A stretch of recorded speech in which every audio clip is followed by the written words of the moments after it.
Praise the lord. హల్లెలూయా. ఈరోజు దేవుని వాగ్దానము పరిశుద్ధ గ్రంథం నుండి సామెతల గ్రంథము 28వ అధ్యాయము 24వ వచనం. తన తల్లిదండ్రుల సొమ్ము దోచుకొని అది ద్రోహము కాదనుకునివాడు నశింపచేయువానికి జతకాడు. ఆమెన్. హల్లెలూయా. దావీదు కుమారుడైన సొలొమోను రాజు గారు దేవుని యందు విశ్వాసముంచిన దేవుని బిడ్డలకు జ్ఞానము కలుగుటకై వ్రాసిన సామెతలు. మరి నిజముగా ప్రియ సహోదర సహోదరి, ప్రస్తుత కాలంలో పలు చోట్ల మనము చూస్తున్నాము. తల్లిదండ్రుల సొమ్ము దోచుకునేవారు కొంతమంది ఉన్నారు.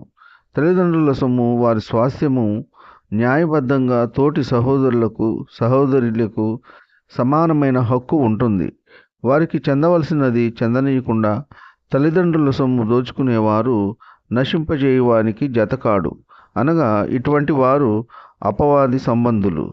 కావున ప్రియ సహోదర సహోదరి, అనేకమైన కుటుంబాలలో ఇటువంటి వారు ఉన్నారు. కావున ప్రియులారా, వారితో చాలా జాగ్రత్తగా నడుచుకోవాలి. ఏదైనా చెడ్డ అభిప్రాయం కలిగి ఉంటారు.